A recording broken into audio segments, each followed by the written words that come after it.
ہمارا دین اتنا مکمل ہے، جیسا فرمایا الیوم اکملت لکم دینکم واتممت علیکم نعمتی ورضیت لکم الاسلام دینا، کہ دین آج ہم نے مکمل کر لیا۔ اب کوئی چیز ایسی نہیں رہی کہ جو رہ گئی ہو بیان کرنے سے، یا اس میں ایسے قواعد اور ضوابط رکھ دیے گئے کہ قیامت تک پیدا ہونے والے جو مسائل ہیں اس کا حل اہل نظر کتاب و سنت میں تلاش کر لیں۔ جیسا کہ ہمارے فقہ کی بنیاد یہ دو حدیثیں جو 12 آپ نے سنی بھی ہوگی، حضور علیہ الصلوۃ والسلام نے حضرت معاذ ابن جبل رضی اللہ عنہ اور حضرت ابو موسیٰ اشعری، یہ دونوں یمن کے گورنر تھے، ان کو جب گورنری پر بھیجا تو ظاہر ہے کہ فیصلے تو آئیں گے گورنر کے پاس۔ فرمایا یہ بتاؤ کہ کوئی قضیہ تمہارے پاس آئے تو فیصلہ کیسے کرو گے؟ انہوں نے کہا پہلے میں قرآن کو دیکھوں گا، اگر وہ مسئلہ قرآن میں نہیں ملا پھر میں حدیث میں تلاش کروں گا۔ کہا اچھا وہ مسئلہ اگر حدیث میں نہ ملا پھر کیا کرو گے؟ فرمایا پھر میں قرآن اور حدیث کو سامنے رکھ کر اپنی رائے قائم کروں گا جو قرآن اور حدیث سے قریب تر ہو، جس کو اجتہاد کہتے ہیں۔ یہی فقہ کی بنیاد ہے۔ دونوں صحابی سے تقریباً اسی طرح کی حدیث مروی۔ پھر حضور علیہ الصلوۃ والسلام جیسے آج کل کی بولی ہے، حضور فرماتے اچھا جو اپنے آپ کو کہتے ہیں اہل قرآن، قرآن کے علاوہ حدیث کو نہیں مانتے، ان کے سوچ کے مطابق تو یہ ہونا چاہیے تھا کہ حضرت سلمان، حضرت ابو موسیٰ اشعری رضی اللہ عنہ یہ کہ حضور فرماتے اچھا اگر وہ قرآن میں نہ ملے تو کیا کرو گے؟ وہ کہتے میں دونوں پارٹیوں کو بھگا دوں گا کہ جاؤ اس مسئلے کا میرے پاس کوئی حل نہیں۔ اچھا جب فرمایا پھر میں حدیث میں تلاش کروں گا، اور کہ حدیث میں نہ ملے تو میں یہ کہہ دوں گا جاؤ یہ فیصلہ کہیں اور کروا لو، جب حدیث میں موجود ہی نہیں تو میں کیسے فیصلہ کروں؟ انہوں نے بڑی بنیادی بات کہی، میں قرآن اور حدیث کو سامنے رکھ کر اپنی رائے قائم کروں گا جو حدیث اور قرآن سے قریب تر ہو۔ اس کو اجتہاد کہتے ہیں، اور اسی لیے ایسے مسائل کے نکالنے والے کو مجتہد کہتے ہیں۔ اور مسائل فی المذہب یہ 4 ائمہ ہمارے نزدیک، امام شافعی، امام احمد ابن حنبل اور امام مالک۔ امام مالک کو ماننے والے افریقہ میں بہت زیادہ ہیں جن کو مالکی کہا جاتا ہے۔ امام احمد ابن حنبل کے ماننے والے یہ بھی افریقہ کی سرزمین پر بہت زیادہ ہیں جو اپنے آپ کو حنبلی کہلاتے ہیں، اور امام شافعی۔ اب یہ تمام دلائل کو سامنے رکھ کر پوری امت کے اکابر علماء نے، جس میں ائمہ مجتہدین، سب نے یہ طے کر لیا، مسلمانوں کے لیے قانون یہ دیا اب ان 4 ائمہ میں سے کسی ایک امام کی تقلید واجب ہے، بغیر اس کے کام نہیں چلے گا۔ اچھا یہ بھی جائز نہیں کہ امام شافعی میں اگر سہولت مل رہی ہے تو ان کے دین کو اپنا لیا جائے، اگر امام مالک کی یہاں کوئی سہولت ہو تو اس کو اپنا لیا جائے، پھر تو آدمی نفس کا بندہ ہو جائے گا۔ ایک قانون کی پابندی کرنی ہے، اور پھر ہم اور آپ کن کی پابندی کرتے ہیں؟ حضرت امام اعظم ابو حنیفہ رضی اللہ عنہ، اس لیے ہم اور آپ حنفی کہلاتے ہیں۔ اور اللہ تبارک و تعالیٰ نے اس مذہب حنفی کو جو مقبولیت دی ہے وہ غور فرمائیے، پوری سلطنت عباسیہ حنفی مذہب پر اس کے قاضی فیصلہ دیتے، اور وہ سلطنت کتنی تھی؟ کوئی کراچی کے برابر تھی، 2 کروڑ کی آبادی۔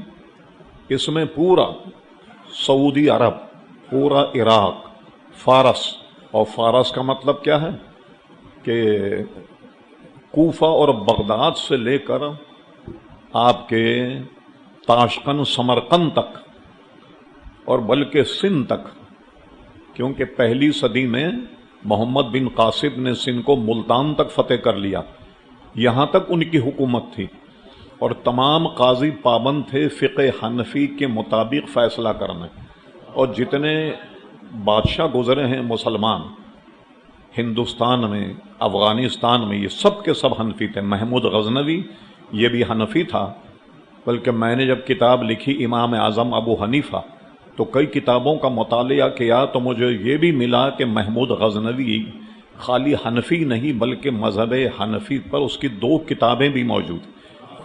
شاہ جہاں وہ بھی حنفی تھا، اکبر باوجود اس کے کہ بڑا گمراہ آدمی تھا مگر مذہب حنفی رکھتا تھا، اکبر کے دور میں بھی اس نے اپنا دین جاری کیا جس کو دین اکبری کہتے ہیں۔ اس نے اپنے دین کا نام رکھا تھا دین الہی۔ اس کے زمانے میں تمام قاضی فقہ حنفی کے پابند تھے۔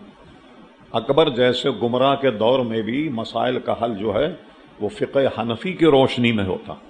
اور اس کے بعد اورنگزیب عالمگیر نے تو کمال کر دیا، 500 علماء کی اسمبلی بنائی، 500 علماء ایک مسئلہ زیر بحث لاتے، 500 علماء اس پہ اتفاق کرتے، تب وہ جا کر کے مسئلہ لکھا جاتا جو فتاوی عالمگیری، اور عرب کی دنیا اسے ہندوستان میں چونکہ مرتب ہوا اس لیے اسے فتاوی ہندیہ کہتی۔ اورنگزیب عالمگیر کے زمانے میں مرتب ہوا تو اس لیے اس کو فتاوی عالمگیری بھی کہا جاتا۔ فقہ حنفی کی یہ تعزیرات اتنی مکمل ہے، عموماً لوگ دنیا دار اپنے مذاکروں میں کہتے ہیں مولانا یہ جو آپ نظام مصطفیٰ کا مطالبہ کرتے ہیں کہیں لکھا ہوا ہے نظام مصطفیٰ تعزیرات میں؟ تو میں آپ سے عرض کرتا ہوں جس نے فتاوی عالمگیری کا مطالعہ کیا ہو کسی مفتی سے پوچھیں، آج اگر اسلامی قانون نافذ ہو جائے اب اسمبلی میں ترتیب دینے میں کتنے سال لگیں گے فقہ حنفی کو؟ تعزیرات آپ فتاوی عالمگیری کو تعزیرات قرار دے دیں، آپ تعزیرات پاکستان مکمل ایک قانون کی کتاب ہے فتاوی عالمگیری، اور 500 علماء اتفاق کر لیں تب وہ مسئلہ لکھا جاتا تھا۔ ہمارا آپ کا تجربہ یہ ہے کہ 4 مولوی بٹھا لیے جائیں تو کسی مسئلے میں متفق نہیں ہوں گے، اس کی رائے کچھ اور ہوگی دوسری کچھ اور ہوگی، کتنا مشکل مسئلہ ہے، سمجھے صاحب؟ امام اعظم رضی اللہ عنہ کے زمانے میں ایک مسئلہ یہ آیا، ایسی ایک محفل تھی، سانپ آ گیا، ایک نے سانپ کو اٹھا کر دوسرے کی گود میں ڈال دیا، اس نے اٹھا کر اسے کی گود میں ڈال دیا، اب اس طریقے سے سانپ گھومتا رہا اور گھومتے گھومتے آخری میں جس نے ڈالا اس کو اس نے ڈس لیا۔ اب یوا بھائی تعدیل کس پہ ہونی چاہیے کہ جس نے پہلی مرتبہ سانپ اٹھا کر دوسری کی گود میں ڈالا؟ اتنی بڑی علماء کی محفل تھی، آخری تک طے نہیں ہو پایا کہ تعدیل کس کو دی جائے۔ پھر ایک عالم نے پھر یہ رائے دی، آخری میں جس نے اٹھا کر اپنے برابر والے کی گود میں ڈالا اس پر تعدیب ہونی چاہیے، کہ اس لیے کہ اس کے ڈالنے کے بعد سانپ نے ڈسا۔ 6-8 علماء اگر بیٹھ جائیں تو مسئلے پہ اتفاق نہیں ہوتا، 500 علماء بیٹھ کر کسی مسئلے پر بحث اور ابحاث کریں، اس کا طے کرنا آسان کام؟ بہت مشکل کام۔ اور ان کے آج کل کی زبان میں اسپیکر جس کو کہتے ہیں نا کہ جب سب کی رائے سن کے پھر اپنی رائے دیتا ہے کہ میری رولنگ یہ ہے، وہ کون تھے؟ ایک بہت بڑے اس زمانے کا عالم دین تھے حضرت علامہ مولانا ملا نظام الدین رحمۃ اللہ علیہ۔ یہ پھر فیصلہ سنایا کرتے تھے جو اس زمانے میں ان تمام علماء سے بہت بڑے عالم دین تھے، وہ فیصلہ سناتے تو تب یہ فقہ کی کتاب تیار ہوئی۔ اور اس کے بعد میں یہ جب تک مغلیہ کا دور جاری رہا فتاوی عالمگیری جو ہے اس کو بطور قانون اس کتاب کو نافذ کر دیا گیا، یہاں تک کہ بہادر شاہ ظفر کے دور میں بھی فتاوی عالمگیری کے مطابق تمام فیصلے سنائے جاتے رہے۔ اب آپ دیکھیے کہ حنفی مذہب ظاہر ہے کہ ابھی بھی اتنی گمراہی کے باوجود سعودی عرب میں ابھی بھی حنفی علماء موجود ہیں۔ اسی طرح پورا افغانستان یہ سب کے سب حنفی، پورا ہندوستان سوائے چند جگہوں کے کیرلا، کرناٹک اور کوکن، ان شہروں کے علاوہ پورے ہندوستان میں فقہ حنفی کے ماننے والے، اور بہادر شاہ ظفر کے زمانے تک فقہ حنفی کے مطابق فیصلے ہوا کرتے تھے۔ یعنی فقہ حنفی کا راج پوری دنیا میں کب تک رہا، اس سے اندازہ لگائیے آپ۔ حیدرآباد دکن ایک آزاد ریاست تھی۔ جس دن یہاں جناح صاحب کا انتقال ہوا ہے 48 میں، اس کے دوسرے دن ہندوستان نے ایک فوجی ایکشن کے ذریعے سے حیدرآباد دکن پہ قبضہ کر لیا۔ میں جب گیا دورے پر حیدرآباد کے، ہمارے جو رشتہ دار وکلا تھے، وہاں میں نے قانون کی کتابیں دیکھی تو حیدرآباد دکن کے تمام منصف، وہاں جج کو منصف کہتے تھے، تمام ججوں کی کتابوں کو میں نے جانچا تو کتاب کے پہلے صفحے پر یہ لکھا ہوا تھا حدود نظامت دکن کے فیصلے فقہ حنفی کے مطابق ہوں گے، نکاح، طلاق اور یہ تمام مسائل پر فقہ حنفی کے مطابق فیصلہ دیتا منصف۔ اور اس کے علاوہ وہ بادشاہ کی طرف سے قانون وزارت کے طرف پابند تھا کہ جو مسئلہ آئے فقہ حنفی کے مطابق فتویٰ دے گا۔ گویا سن 1948 تک فقہ حنفی ہندوستان میں جاری رہا، اس سے اس کی مقبولیت کا اندازہ لگائیے۔ اور یہ یوں ہی نہیں بلکہ امام اعظم ابو حنیفہ کے متعلق چند رائے جو لوگوں کی میں آپ کے سامنے پیش کرتا ہوں۔ اکابر علماء کی ایک رائے یہ ہے کہ بنی اسرائیل میں اگر ایک بھی ابو حنیفہ ہوتا تو شاید یہ امت گمراہ نہیں ہوتی۔ اتنے کارنامے امام اعظم ابو حنیفہ نے سر انجام دیے ہیں کہ 40 علماء کی ایک سرشتہ تھا، ایک بورڈ تھا، جس کو اپنے کتاب میں 40 علماء کے نام دریافت کر کے مختصر ان کے حالات صرف اتنے ملے ہمیں، یہ کہاں پیدا ہوئے، کہاں وصال ہوا۔ یہ امام اعظم رضی اللہ عنہ کی ایک اسمبلی تھی، اس میں شاعر بھی تھے اور تفسیر کے جاننے والے بھی تھے، ماہر حدیث، ماہر تفسیر، ان سب کی خدمت مسئلہ رکھا جاتا، اور عربی ادب کے ماہرین بھی تھے، اور اس کے بعد فقہ حنفی کی تدوین شروع ہوئی۔ تو جب یہ ترتیب دیا جانے لگا تو امام اعظم ابو حنیفہ کی عقل و خرد نے یہ فیصلہ کیا کہ اب جیسے جنگیں ہو رہی ہیں، فتوحات ہو رہی ہیں، اب یہ مسلمان لگتا ہے کہ دنیا کو فتح کر لیں۔ جب دنیا فتح ہو جائے گی، اب یہ بطور قانون ہمارا فقہ جو جاری ہے، تو اب اس میں یہ مسئلہ بھی پیدا ہو سکتا ہے، یہ مسئلہ بھی پیدا ہو سکتا ہے۔ اگر ایسی صورت آئے تو کیا قانون بنایا جائے؟ جیسے اب تعزیرات پاکستان اٹھا کر دیکھیں، جن جرائم کی ان میں سزا ہے وہ سارے جرائم ہوتے نہیں۔ حفظ ما تقدم کہ اگر ایسا ہو جائے تو قانون کی کتاب میں کیا ہے، اس لیے بیان کر دیا جاتا ہے۔ ایک آزاد مورخ ہے جو حنفی اور سنی بھی نہیں تھا، شبلی، جس کو انگریزوں نے شمس العلماء کا خطاب دیا تھا۔ اس سے انداز لگا لیجیے کہ انگریز کسی کو شمس العلماء کا خطاب دے تو وہ اپنے ہی کسی آدمی کو دے گا یا ان کا وفادار ہوگا؟ ہمارے آپ کی طرح سنی کو تو کوئی شمس العلماء نہیں کہے گا۔ اس نے النعمان ایک کتاب لکھی امام اعظم ابو حنیفہ رضی اللہ عنہ پر، ایک مورخ کی حیثیت سے اس نے لکھا کہ امام اعظم ابو حنیفہ نے جو مسائل ڈکٹیٹ کروائے، اگر یہ صورت پیش آئے تو قاضی کیا فیصلہ دے گا، اگر یہ صورت پیش آئے فیصلہ کیا ہوگا۔ ان مسائل کی تعداد 1000 2000 نہیں، شبلی کہتا ہے 11.5 لاکھ مسائل امام اعظم نے ڈکٹیٹ کروائے۔ 11.5 لاکھ سے بھی زائد مسائل امام اعظم نے املا کروائے، اور وہ اب بھی الحمدللہ موجود ہیں۔ اس سے اندازہ لگائیے کہ کس قدر محنت شاقہ سے فقہ حنفی کو ترتیب دیا گیا۔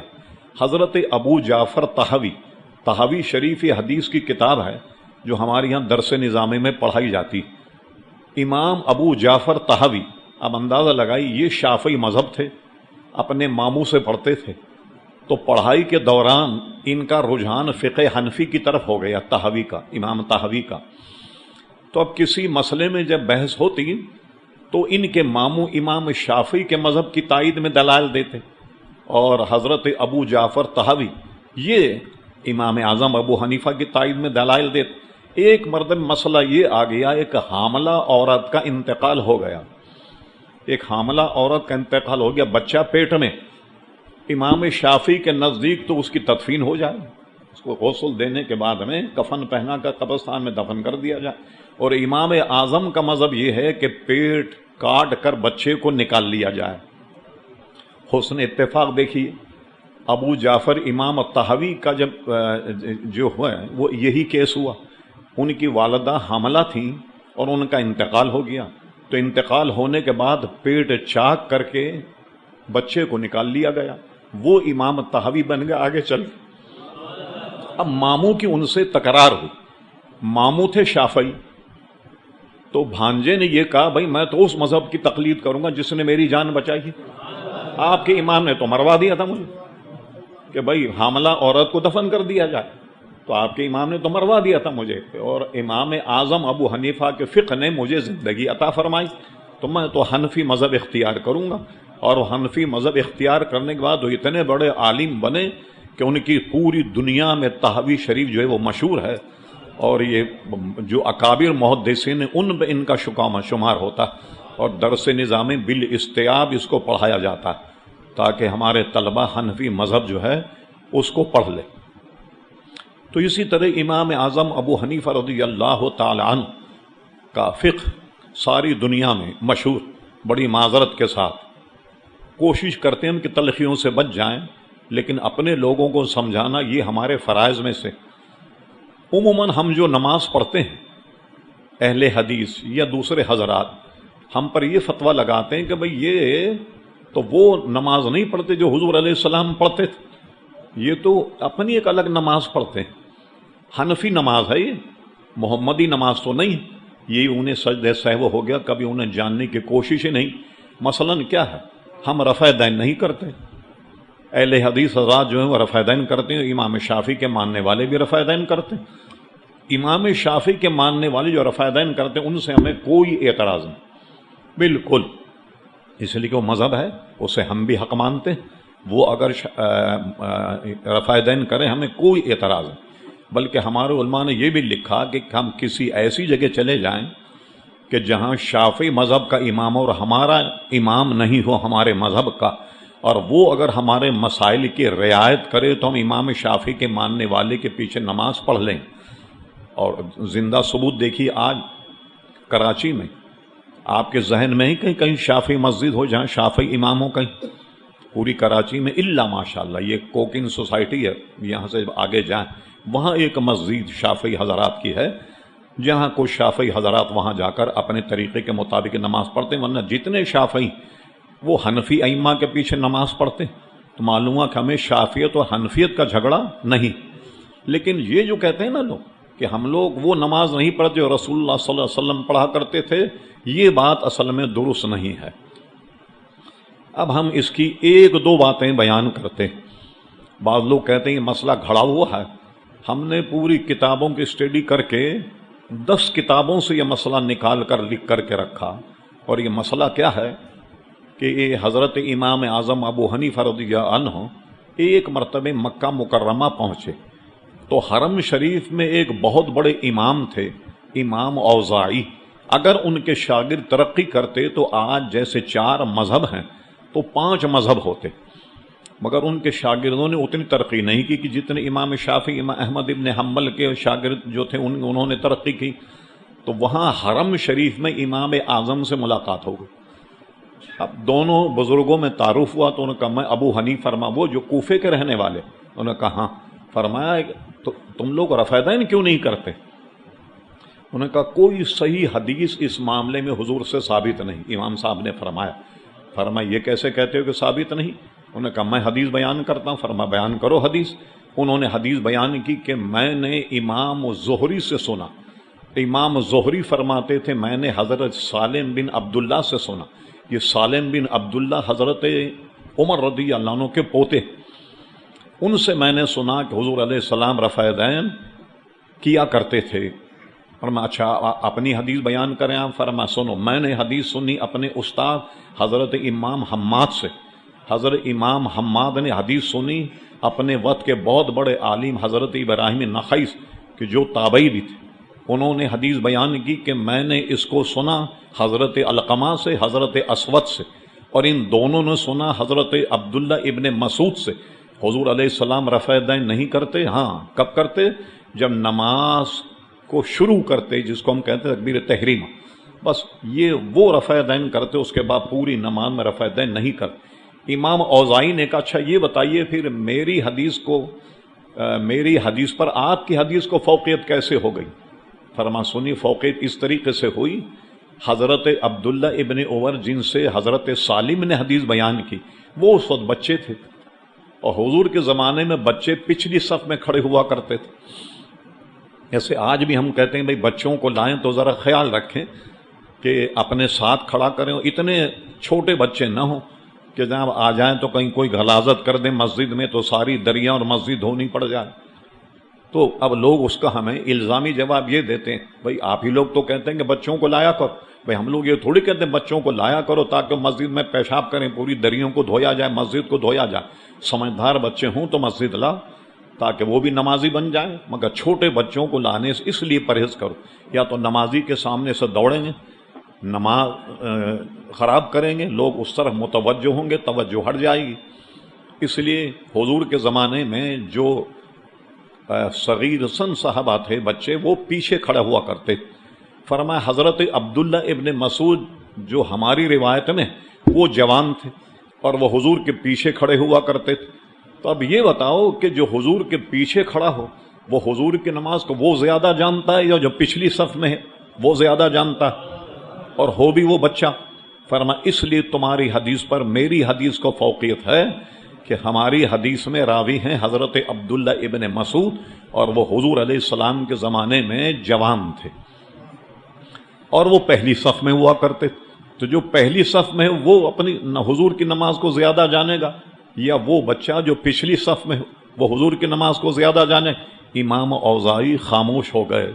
اہل حدیث کہتے ہیں کہ یہ مذاکرہ گھڑا ہوا، تو اس لیے ہم نے اس کے چند حوالے تلاش کر کے اپنے پاس رکھے ہیں کہ کبھی کوئی اگر ہم سے سوال کرے ہم انہیں بتائیں کہ بھائی یہ دیکھیے ان کتابوں میں خود ان کے بہت بڑے امام بھوپالی نے بھی اس روایت کو نقل کیا ہے۔ بہرحال اس کے ہمارے پاس کافی اور شافی ثبوت موجود، اس میں ہم آپ کو الجھانا نہیں چاہتے، صرف آپ کو اتنا بتانا چاہتے ہیں کہ حنفی نماز جو ہم پڑھتے ہیں یہ حدیث کے مطابق، اور وہ یہ ہے کہ جب ہم کہیں تو یہ کان کی لو تک ہاتھ اٹھائیں اللہ اکبر اور ناف کے نیچے باندھیں، اور بہت سے لوگوں کو دیکھا نا یہاں باندھتے ہیں۔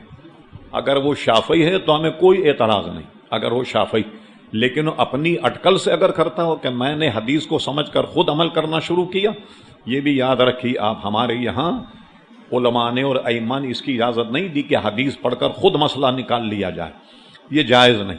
جن مجتہدین نے حدیثوں کو سامنے رکھ کے مسائل نکالے ان کے ذہن میں تمام حدیث کی اقسام جو ہیں وہ موجود ہوتی، تمام نشیب و فراز سے واقف ہو کر مسئلہ لکھتے۔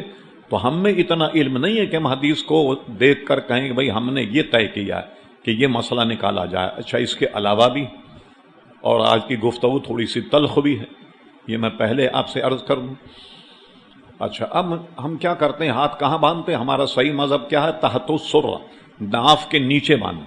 اب لوگ کہتے ہیں بھئی اس حدیث کا تو کہیں بھی ثبوت موجود نہیں، بالکل غلط کہتا ہے۔ آج سے 100 برس کی پرانی چھپی ہوئی ابو داؤد شریف فقیر کے پاس موجود ہے، اس میں کتاب الصلاۃ میں 4 حدیثیں موجود ہیں کہ حضرت علی رضی اللہ عنہ، حضرت محبوب اس کے راوی، حضور علیہ السلام نے تحریمہ کہی اور اس کے بعد ناف کے نیچے ہاتھ باندھے، یہ موجود۔ یہ جب کئی جگہ ہم نے باہر کہا تو اعتراض جب کیا تو ہم نے کیا کیا، اس حدیث کی کتاب کی اسکین کر کے یہ فوٹو کاپی ان کو بھیجی تاکہ ان کے منہ بد ہو جائیں کہ مصر کی چھپی ہوئی 100 برس پہلے کی ہمارے پاس ابو داؤد ہے شریف، اس میں یہ حدیثیں موجود ہیں، 4 حدیثیں۔ اب سنیے آپ، مقابلہ اگر ہونا علم کا تو علم سے ہو۔ اب اہل حدیث حضرات نے مقابلے کی کے لیے ہم سے جیتنے کے لیے کیا اختیار کیا؟ یہ باتیں چھپی ہوئی نہیں، چھپی ہوئی۔ یہاں کی ابو داؤد شریف آپ لائیے، میں مصر کی آپ کے سامنے رکھ دوں گا۔ کراچی کے اہل حدیث حضرات نے ابو داؤد شریف جو چھاپی ہے اس میں سے یہ 4 حدیثیں نکال دیں جو ناف کے نیچے ہاتھ باندھنے کی تھیں۔ اب کیا ہوگا، 100 برس اگر گزر جائیں گے تو کسی سے کہا جائے گا بھئی یہاں پر ہاتھ باندھنے کی حدیث لاؤ، تو کتاب میں ہی نہیں ہوگی حدیث، تو کہاں سے پیش کریں گے؟ تو حدیث کی کتاب سے حدیث کا نکالنا یہ بہت بڑی بد دیانتی ہے حدیث رسول کے ساتھ. کیا آپ حدیث ہی کو سرے سے نکال دیں کتاب میں، تاکہ آئندہ 100 برس کے بعد جب کتاب چھپے تو کہیں ثبوت ہی نہیں ملے ہمیں، تاکہ ہم یہ ثابت کریں کہ یہ جو حنفی نماز ہے یہ کسی حدیث سے ثابت نہیں. اصل سازش یہ، مگر اہل علم ہر زمانے میں رہے جو دین کا احیاء اور دین کو زندہ کرتے رہے، تو یہ انشاءاللہ منصوبہ کامیاب نہیں.